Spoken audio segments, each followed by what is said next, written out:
Welcome to LearnPianoWithRosa.com. I'm Rosa. I teach piano in Hong Kong and I also teach piano online. This course is called 7 Secrets. 7 Secrets tapping into the mind of a piano player. If you want to learn how to play piano well, you need to be able to tap into the mind of an experienced piano player. An experienced piano player is someone who knows how to play piano in the flow. The music just flows out of his fingers. When you play piano, it's not a matter of just techniques, practicing techniques. It's not a matter of just learning how the tempo goes and the dynamics. You need to understand how your brain works and how your mind works so that music will flow out when you play. When you play in the flow, you are in that state of euphoria. When you get to that state, you know. But you can only attain to that state when you have a quiet mind. Even though a lot of activities are going on in your right brain and left brain, your mind can still be very quiet. And you're going to learn how to attain that quietness when you play piano. I find that many of my students, when they practice at the piano, they get very frustrated and then they lose motivation. Then they want to give up. Why? They haven't tapped into the mind of a piano player.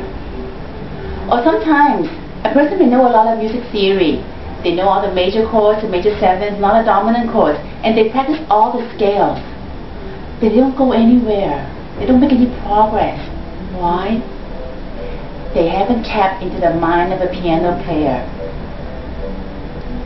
You've heard the saying that goes, as a man thinks, so he is. It's true. You are what you think. That's how powerful the mind is. When we play the piano, the mind plays a very important part in our piano playing. Think for a moment. How do you have a quiet mind? When your mind is not quiet, when your mind is frustrated, when your mind is distracted, you know what happens? Your fingers are like this. They're stiff. They're tense. They're like claws. So when they try to practice the piano, it's like this. And now you know why they don't get anywhere? When you have a quiet mind, your hands are relaxed. Your fingers will listen to you. It will go wherever you want it to go. This is how we're going to proceed this course. You're going to learn to think like a piano player, to have very relaxed fingers.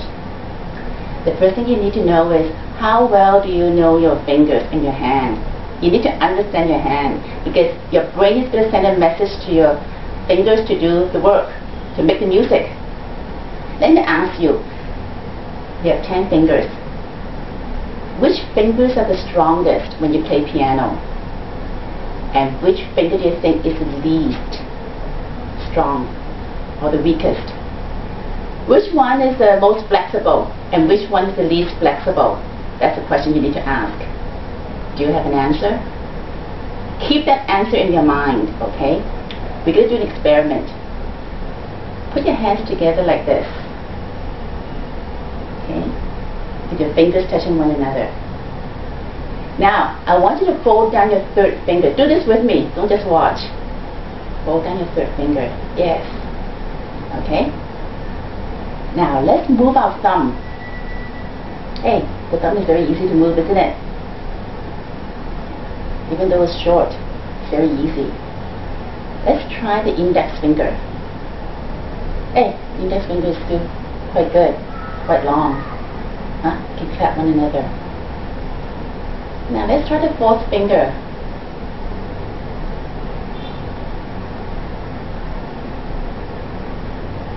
Can you move your fourth finger?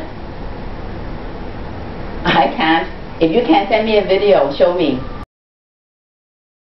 Let's try the last one. Hey, the pinky. Hey, the pinky is quite good.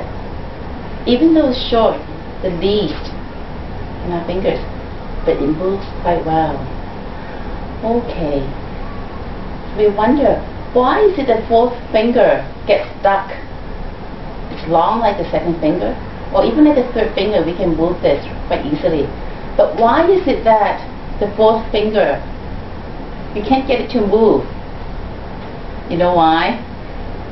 This is a ring finger. is the finger that we use when we get married, right?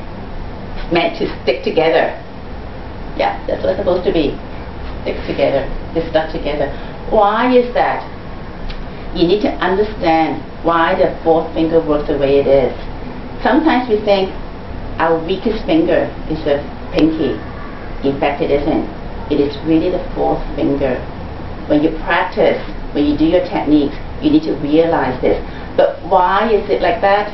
Well, if you want to know the answer, you want to know the secret, please enter your name and your email address here, and then I'll send you the video, and I'll see you on the next page.